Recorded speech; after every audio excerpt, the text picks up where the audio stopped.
In the not-so-distant future, a young man named Amir lived in a sprawling metropolis filled with towering skyscrapers and neon lights. Amir had always been fascinated by technology and its potential to change the world.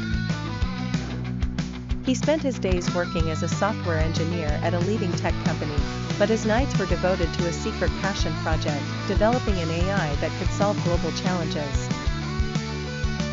Driven by a desire to make a difference, Amir poured all his energy into his project. He faced numerous setbacks, from coding errors to skepticism from colleagues.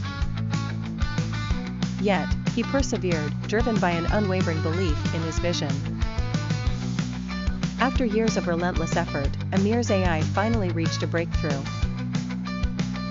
The AI could predict natural disasters, optimize resource distribution, and even develop new medicines at a speed